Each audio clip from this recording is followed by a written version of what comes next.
Hey guys, how's it going? My name is Efren. I want to welcome you back to Blue Flame Royalty. Today we are gonna have a segment that I am, for the moment, going to be calling Spiritual Conversations. And what I'm going to be doing is I'm going to be choosing a topic every week that I'm going to be talking about in depth as it relates to spiritual practices, mental, emotional, physical health, and things of that sort. Obviously this is my first episode, I guess you could say, about that, and it's going to evolve as it goes on. I'm still figuring it out, but the one thing that is for sure is that Spiritual Conversations will be a short conversation about a specific topic, and kind of using spiritual principles to talk about the topic, to decipher it, to give some insight and hopefully some support and wisdom for folks to take and apply in their own life, whether things resonate or they don't. Grateful to have you here. For the first time viewers, welcome to the channel. For the last time viewers, thank you for the journey. I'm wishing you many blessings on your way. And let's go ahead and get started. So the first topic is going to be a conversation about self-worth. So the first conversation is going to be about self-worth. I think for me, the reason why that topic comes up is because personally, I have struggled a lot with my own self-worth. I'd say for a lot of my life, it feels like most of my life, right? But maybe not. And so I think that it is a topic that is very much needed in any aspect, right? How we view ourselves determines how we interact with the world. And if you have watched my tarot reading that I did this week, I talked a lot about how you are interacting with the world, and how maybe how you used to do it before needs to change or is changing into something else, and being fluid with the change, being grounded through the change. And that also has a huge part to play when it comes to self-worth. If you don't value yourself, you will underestimate yourself in situations where you may have the knowledge to bring value to. It can also create situations where maybe you become a part of a situation that is not a healthy situation to be in. People can manipulate you if your self-worth isn't there.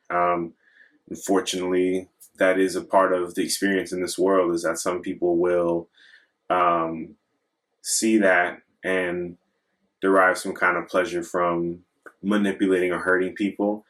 And to be honest, these people have probably had the same thing done to them, and that is their way of dealing with the trauma. Rather than dealing with it in a healthy way, they, enact the same acts onto other people, which is unhealthy. So I guess I say all that to say to really enunciate the impact of self-worth as it pertains to our healing journey, especially in how we speak to ourselves about our past. Maybe some of us have regretted certain mistakes we've made, or wish things had gone a different way. Maybe we experienced some traumatic events, traumatic relationships, and it's hard for you to forgive yourself, and you develop this kind of backwards way of thinking where you tell yourself you should have known better, and you chose for that to happen, and you kind of just continue to beat yourself up over it. That's not the route that we want to go. A lot of people speak about victim mentality. I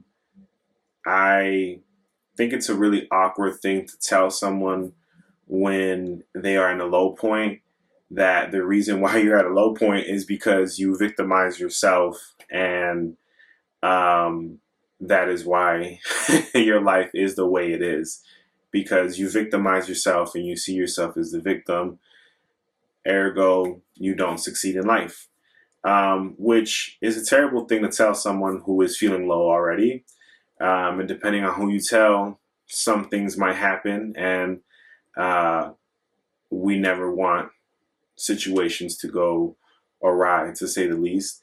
And it's interesting because, right, being a person of color, being a melanated person, if a privileged, conservative, ultra rich white man were to tell a melanated person the reason why you are in the situation that you are is because you victimize yourself, it would be, you know, it would be protest.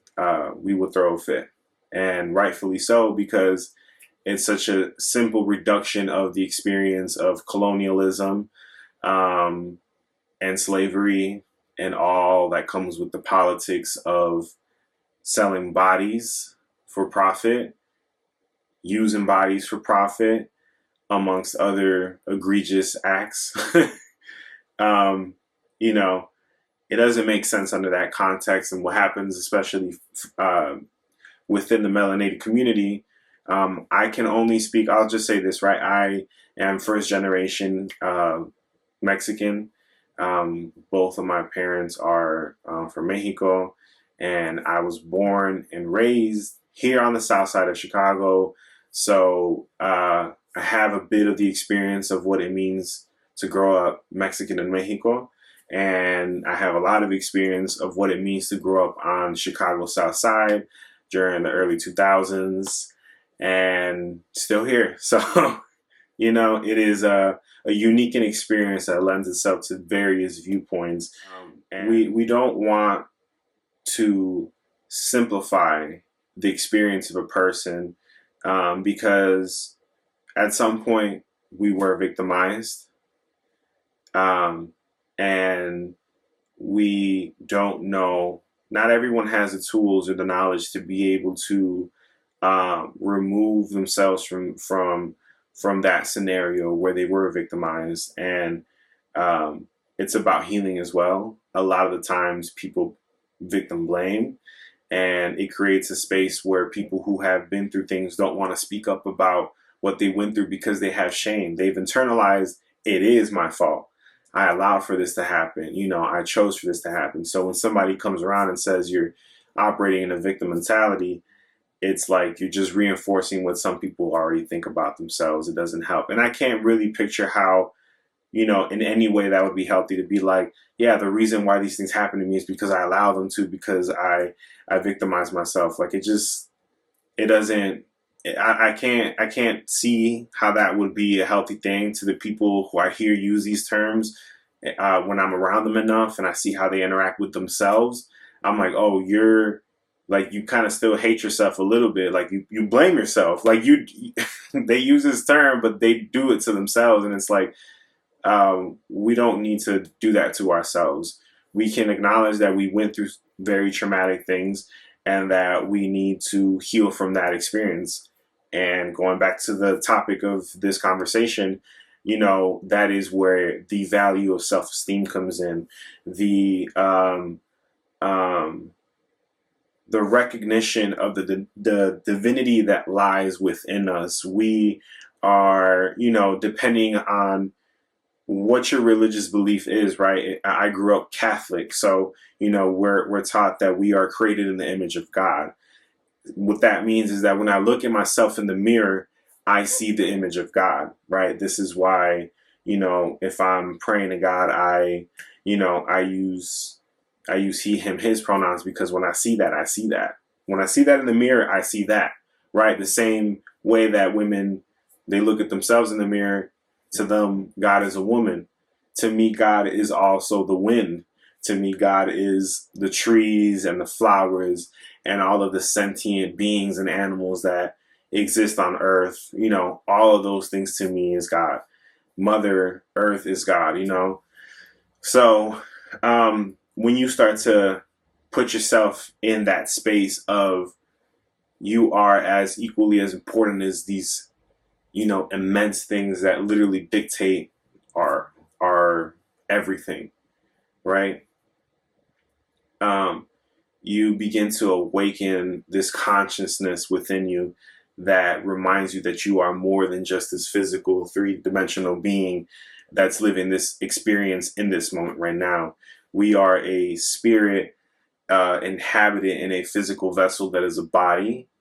And, when the body transitions, the spirit continues, right? And this is also in physics and stuff, right? Energy cannot be neither created or destroyed. It can only be moved from one to another, right? Um, so by that logic, we are technically immortal. We are everlasting. We are limitless. We are everything that is and everything that will be and everything that won't and everything that is not, right? We are the fire, we are the water, we are the earth, and we are the air. We are the sun, the stars, the moon. We are every single person on this planet. We are every single living sentient being. We are, every shrub and greenery, tree, flower, plant, fruit, all of that.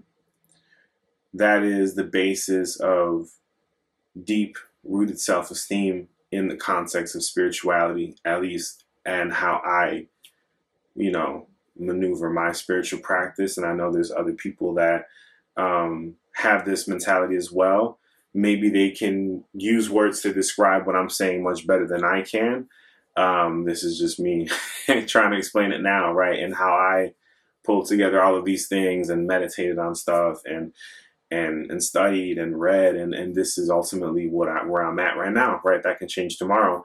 And so, yeah, we are those things. This is where you have institutions that thrive on diminishing your sight and your value and your self-esteem and your self-worth and what you bring. This is why one of the things of capitalism is that it makes you feel like if you don't have money, you are worth nothing, right? If you, quite literally, if you don't have money, you are not worthy of a roof over your head, shelter, food, and water. And depending on, some people, they might believe, yeah, you shouldn't. Other people might think, well, technically everything on this earth is free, and there actually is more than enough to go around for that to not be a thing. But corporate greed draws lines on fictitious lines on soil that has been here billions of years before us and will be here billions of years after us, that it now means you cannot cross this line, or if you do, you need to pay, or if you would like to have your own piece of fake lines, that you will also need to pay not once, but every year in taxes as well, because I say so, right? And why can I not say I will not? I will get hauled to jail. I will get my things repossessed. So there is a lot of things, right? We talk about institutional oppression, and when we talk about racism and sexism and homophobia, and how these institutions are created to continue to oppress, communities in that way, and as a byproduct, also oppress other communities that might not be within that community, because to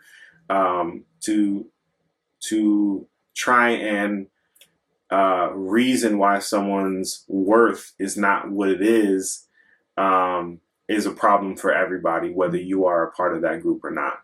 Because what makes you think you're so different that they don't view you the same way,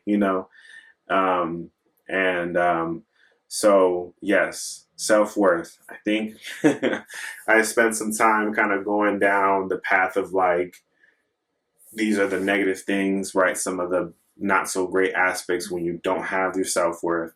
And I kind of want to speak now about ways that you can, I think, improve on your self-worth in ways that it provides value. I hate to say that. No. I guess, yeah. And how it provides value to your life. I should say rediscovering value, because it's already there. With that being said, I would like to pull an oracle card to kind of kickstart and get a message from, for the collective, from source.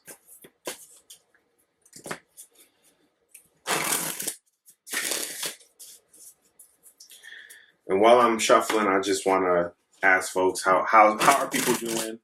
How are you feeling? What do you guys think about what I said? How are you? Did some things resonate? Did some things not?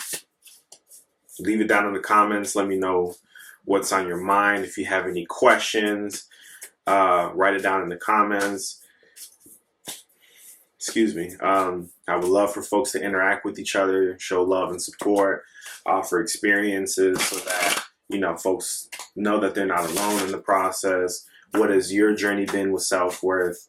Leave it all in the comments. I'm very interested in knowing that and creating a space where folks can feel they can share. And while I was doing that, this card popped out. So we have the new moon in Aquarius, and it is bring love into the situation. I know that the ring light sometimes clouds. I found that if I angle the photo a bit, it works. But since I don't have the lens facing me, I don't particularly know if that actually is if I'm doing it right. So forgive me if that comes out. I think eventually I'll figure something out about it, or see if I can just get into a space where I can, show it. But it's new moon in Aquarius. We are March 14. So we're in Pisces season right now, I believe. And Aquarius just the month of Aquarius just finished, and so we just had a full moon. We're on our way towards a new moon.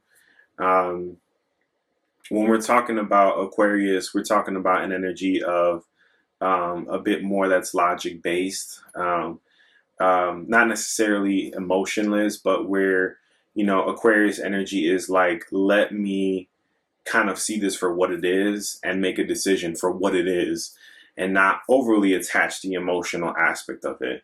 New moon represents beginnings, new beginnings, fresh energy. Typically, new moons are the times when people, set intentions for the month, and right when you get to the full moon is when you do release work and kind of do stuff that you want to let go and stuff like that.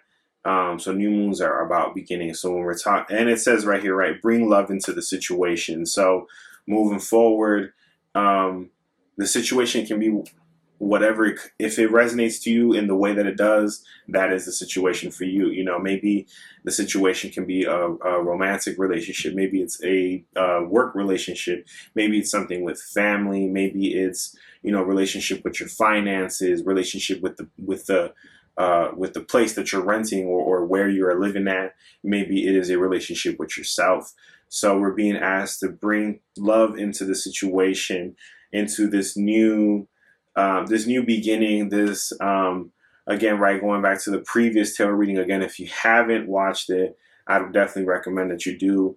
I spoke about, changing the way that we relate to other things in a new way. And so one of the cards from that was bringing up the situation of like coming at it at a much more calm thing, not being very present, not being loud and boisterous about the whole thing, being present with the scenario and having your humble presence be the utmost sign of respect for the energy that is around you, that surrounds you. The example that I gave was nature, but that can be in any situation that it applies to. So I have the companion book that the deck comes with, and I am going to read this specific card. It should be kind of close with it. Here we go. And I'm going to try and put the card up to the camera so folks can kind of see it. Okay. So this is bring love into the situation. New moon in Aquarius.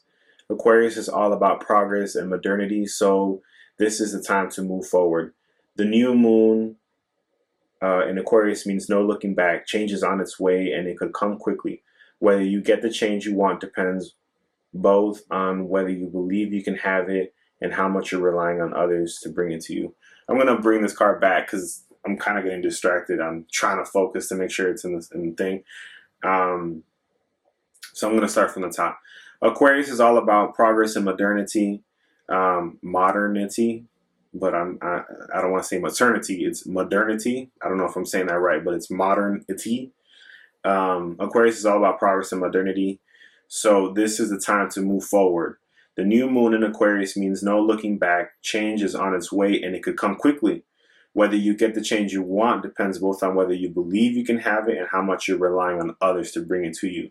This card comes with the suggestion that you may need to do things independently on your own, but be loving, not too pragmatic. See, this is what I was talking about, Aquarius. Like it's, we gotta, but not overly. You still gotta lead with the heart. Always lead with the heart, right? It's your center chakra. It's your fourth. 1, 2, you have your root, your sacral, your solar plexus, and then your heart. And then above that, the 3 is your throat, your third eye, your crown. It's your center point. You have earth star chakra below your feet, soul star chakra above your head. So it's always at the center. But be loving, not too pragmatic. Time may be of the essence when this card comes up. Aquarius energy has an electric feel to it. Certainly there is a sense that you need to let go of the past and move towards your future as soon as possible. Attune to the moon. Explore the idea that it's not what you know, but whom you know. That's for somebody. I know that felt like that was for somebody. I'm not, hey, if that resonates with you, that was for you.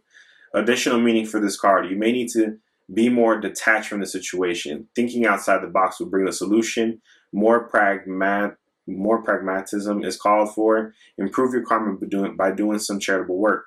The teaching. Aquarius is a sign of invention, modern advances in technology and humanity. Its energy is a little brittle, it's individual, scientific even, and relatively emotionally detached.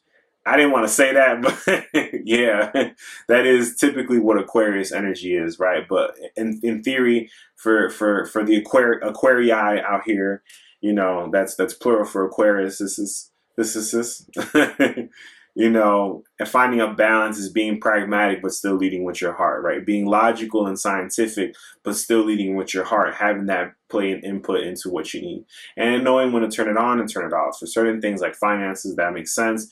For other things like love, sometimes it makes sense, sometimes it doesn't. So I just want y'all to keep that in mind. And also, it could be,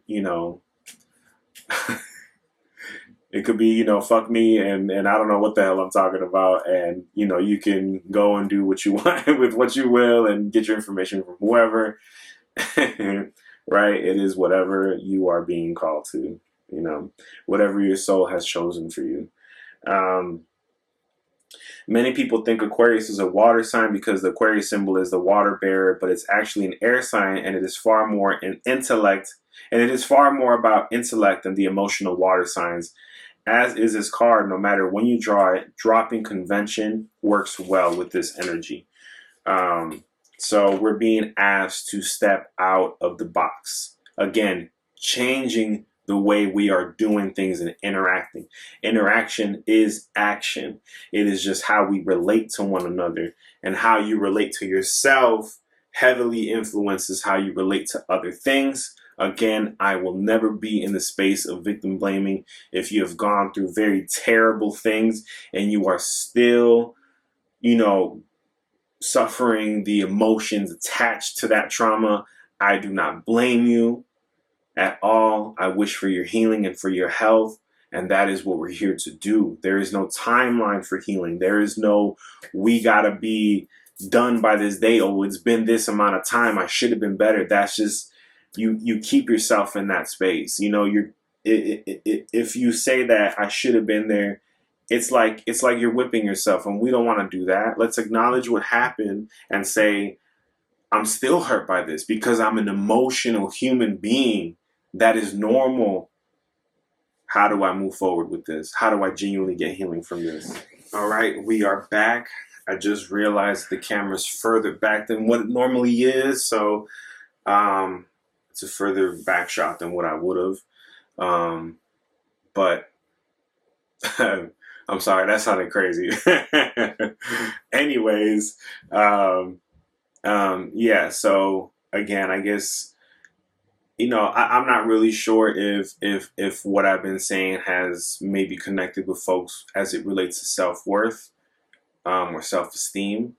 I prefer the term self-worth, but I think I think at the same time it does. I think maybe this is less traditionally how people would speak about self-worth, but again, giving context to the card that was just pulled, and finding a new way. Yeah, there's change that is coming, and sometimes it can be phrased in a way of, if you're not ready, it's going to pass you by. I would like to rephrase that to, you either are going to have a bumpy ride or you're going to have smooth sailing. I sometimes like to think of life like sometimes I like to think of life like the guards that are the child-proof guards that are at bowling alleys, the rails that pop up so that if you throw a ball all crooked, no matter what, it's not going to go into the gutter. It's going to bounce off the wall until it eventually hits the pins, right? I think of life like that. Like, I think we're all destined to go down a certain path. It's just how we're interacting with it. Either you're going to be the bowling ball that bounces back and forth a million times, and in theory, all the bouncing back and forth hurts you, or we're going to learn to take life in a fluid way. And you know how people got that trick shot with the bowling ball where like it like spins like this and it like almost gets to the gutter and then it comes back in and you get a strike? Or we can do something like that. Again, there is no right or wrong answer. Inevitably in life, we're all going to bump at some point. And it's not about being hard on ourselves about it. It's about, how can I learn from this experience, not take it overly personally, in the sense of like, I'm attaching this experience to my self-worth, that this in some way, shape, or form reflects my self-worth, and that because this happened to me, I must not be worthy of being treated well or with simple dignity and respect as a human being, as a sentient life, right? We're not trying to do that. So, again, kind of going to what this is saying. With the full moon just happening, we're heading into a new moon, right? That is just the natural cycle of things, right? Where I believe we're waning. I think the moon is waning. I think that's what it's called when it's going from full to new. It gradually gets darker. Sometimes new moons can bring in a sense of fear because right before the beginning is an end, sometimes the end can be crazy. One of the things that came up was, maybe you need to be more detached from the situation. I think that goes back to that thing about self-worth, about don't take it so personally, in that don't take a terrible experience or a terrible relationship as a way that it defines your self-worth. Maybe, where we are going to require that we go through something like that, so we have the insight and wisdom to be able to tackle on the next new experience. We don't want to be jaded, resentful, angry, or fearful of new experiences, because then it doesn't allow us to fully enjoy the present moment that is at this moment. Especially when it comes to romantic relationships. I think also especially when it comes to finances, especially people, again, right, I grew up on the south side of Chicago. That is a lot of people struggling with money and access to food. A lot of folks are told that they're never going to be shit because of what they see in their surroundings, because of what they're told at school, by what they're told by, the political governing bodies around them, by institutions at large. So it's like, you know, sometimes we can, um, sometimes it can be very hard for us to see all that we're capable of, right? And I think um, we're being asked to be very spiritually disciplined about the way we interact with the world, in that I might get bumped and bruised, but that is not a reflection of who I am, and I will heal. And if we're taking it on a physical healing level, a lot of the times trauma creates physical pain. It makes us hold on to injuries a lot longer and stuff like that.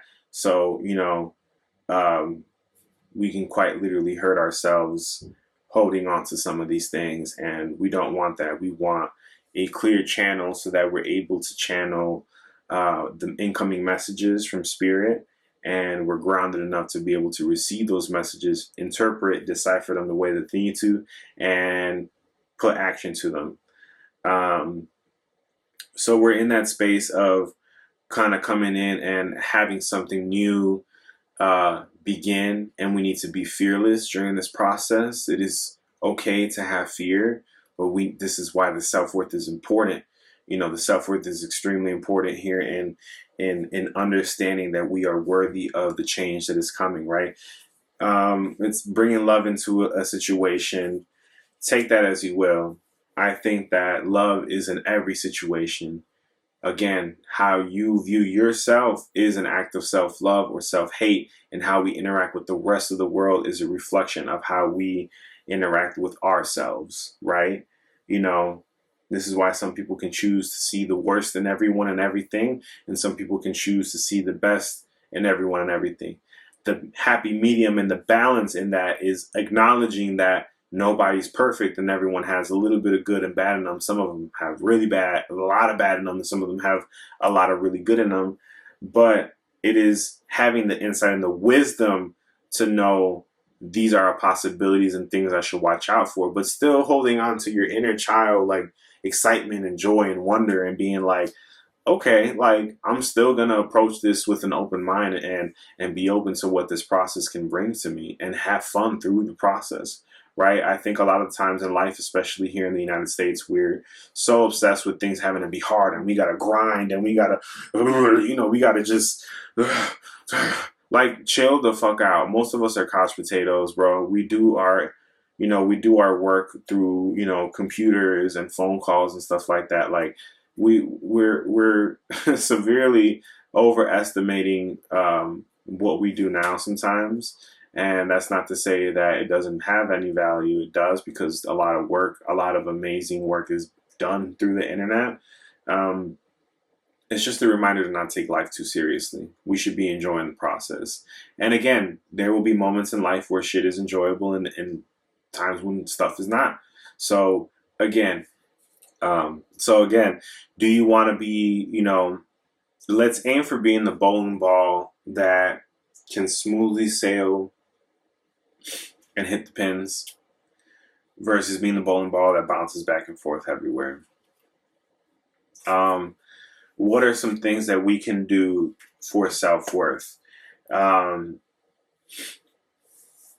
think a great deal of it has to do with compassion, right? Anytime you want to blame yourself about something, about a past situation, just remind yourself, I did the best with the information that I had at that moment. Had I known what I know now, I obviously would not have done that, but I wouldn't know what I know now had I not gone through that.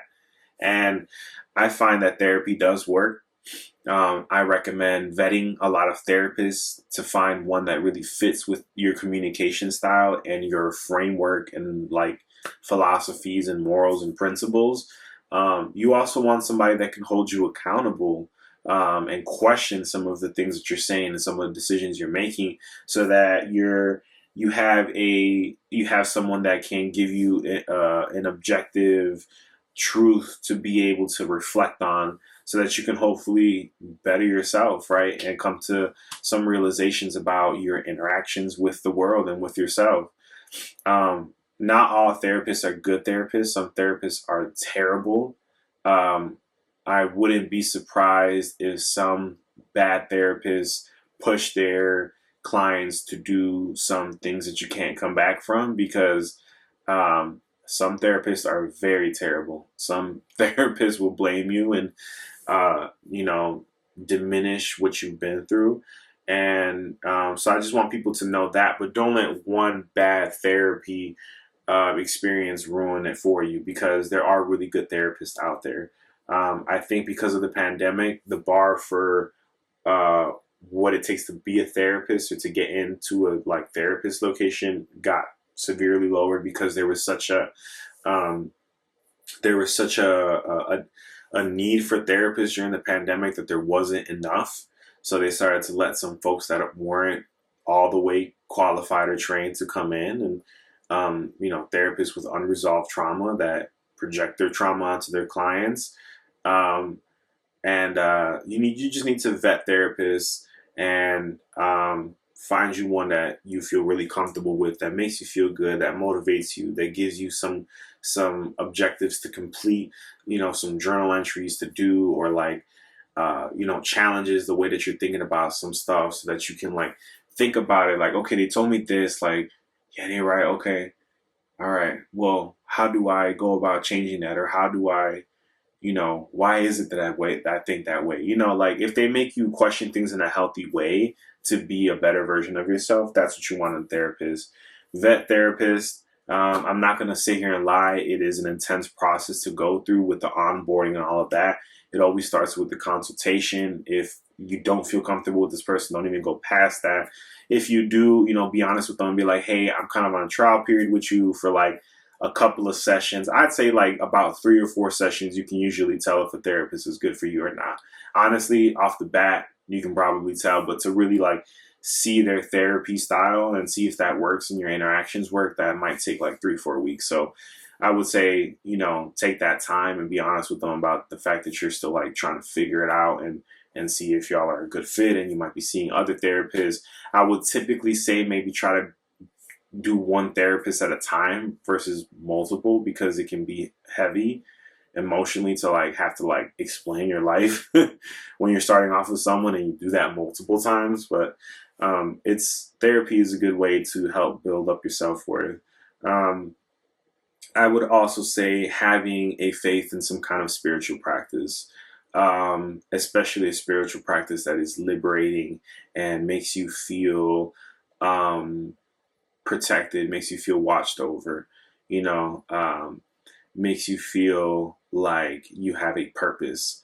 And that can be whatever that may be for you. For me, it is a combination of a lot of different things. You know, there are certain Psalms that I read in the Bible that I really enjoy when I'm having a really terrible day and I'm afraid and I don't know what's going on in life. I'll read those and then I'll meditate for like 15-20 minutes. And that usually calms my nervous system down, and it reminds me that I'm in good hands, that I'm good, I'm protected, I'm going down the right path. And in the event that I don't know what to do, that I get message, which leads me to the next point. Meditation as it pertains to helping you receive insight as well as calming the overactive mind. For a lot of people that don't have a high self-esteem or don't see their self-worth as being high, it is a large part of it is, you know, you constantly are thinking, oh, was that awkward? Was I not good enough? Did I do bad? Da, da, da, da, da, da. It can be a lot. Or you're thinking about your traumatic experiences, or you're thinking about this or that, or, oh my God, that dude at the, you know, what this cashier said at Target, the joke that they made triggered me. Oh my God, do people see this about me? Da, da, da, da, da, da. And it's just like, meditation can help you quiet that. You will never ever, and maybe you can at some points, and actually you can, but it is very hard to have a mind, a brain that does not ever not think. The goal of meditation is that when a thought pops up, you just kind of, it pops up, you acknowledge it, you see it, you recognize it, you thank it, and you let it go on its way. You don't stay on it. This is why a lot of people, I think, get really discouraged by meditation, because they're like, it's not working. I can't sit still and do it. No, of course not. If you've never done it, you're not going to be able to do it. But if you keep practicing it, you're going to get better. It's important to know that when you stay on a thought for a long time, say like 2-3 minutes or 5 minutes, that at some point you recognize, oh man, oh shit, like I've been spiraling with this thought while I've been meditating. Let me stop now. And if it comes up, okay, like it's gonna happen where if it comes up and it stays, okay, like you just gotta be patient with yourself, like let it run its course and try to get yourself to get back to it. The way that you get back to it is by focusing on your breath, focusing on your in breath and your out breath. At the very minimum, if I recommend that everyone is able to meditate 5 minutes in silence or outside where you can have natural soundscapes or playing solfeggio frequencies. If you can do 5 minutes with you just sitting down with your breath, nothing else. I know that there's like guided meditations that like they'll talk to you and ask you to do this and that. That's fine, that helps, but I really want folks to get to the point where they can at least do 5 minutes of silent meditation, nothing else, no movement, nothing, just stillness, complete stillness. You can have your sounds, right? Obviously, if you can get to complete silence, that would be kind of cool, but it's not required. All you need is the silence and stillness for yourself.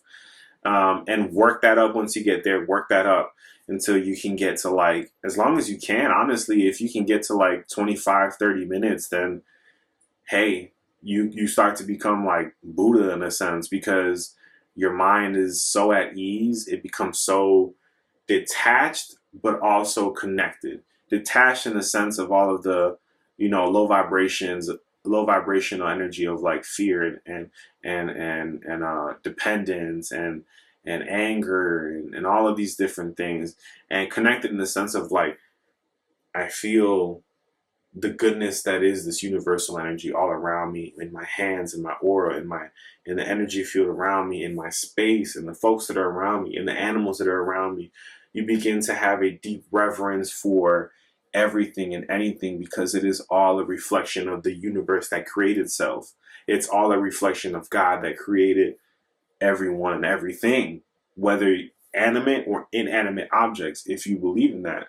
Right? Everything carries a memory. Everything carries a pattern, a energetic frequency pattern that is unique to that.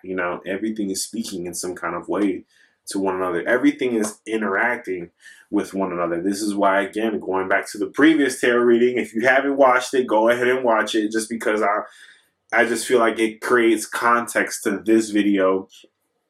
And, we need to approach our interactions with all aspects of ourselves, the good, the crazy, the bad, with love and compassion and a deep self-awareness that we are so much bigger than everything, right? We are so much bigger than everything, yet everything is at the same level. We are love embodied. We are the universe embodied. And sometimes the simple things can be so beautiful. So, I'm looking outside my window. I'm seeing this tall tree. It's a big tree. One thing about Chicago is there is a lot of greenery here, right? On the streets and stuff, people have trees, and these trees are huge. And if you know trees, you know that for a tree to get to a certain height, it has to be old, like 100, 150, 200 years, like something like that. And so I'm looking outside, I'm seeing this tree. I always see it, and I always love how it looks. It's fucking huge, and it's beautiful, right? That is connectedness. That is when you recognize your self-worth, you see the beauty in everything else. And you see the beauty around you and how that reflects within yourself as well. So again, we want to interact with everything around us with love and compassion, to create a new energetic imprint that changes the fundamental frequency of this earth to be one that creates the reality that we desire, that creates the reality that is destined for us to be there. Are we going to get there with the bumpy road, or are we going to get there with a meditative mind? Don't get it twisted. A meditative mind does not mean a complacent mind. It just means being efficient with how you conduct action. And when it is necessary, you conduct that action in a way that does not harm you and in a way that does not harm other people. Because there will never be bad karma for love. The vibration of love will never have bad karma. Sometimes we have to fight. But the fighting always doesn't have to be violent. And that can be for the larger scale of what's going on in the world, what's going on politically here in this country, what is going on between ourselves or our own personal relationships. It relates to everything. So I want folks to remind themselves to love themselves, to be compassionate, to be patient, to be peaceful, to be fruitful in the way that they love themselves and view themselves. The love that you can pour into yourself is unlimited. It is limitless. You literally, it can never be too much. It can never be too much. It is the frequency of abundance. Love is the frequency of abundance. If you have certain goals in life, in this capitalistic society, the way to do it is not tearing people down. The way to do it is not being jealous of other people. The way to do it is not by blocking people's shine. It's about loving yourself and moving with love.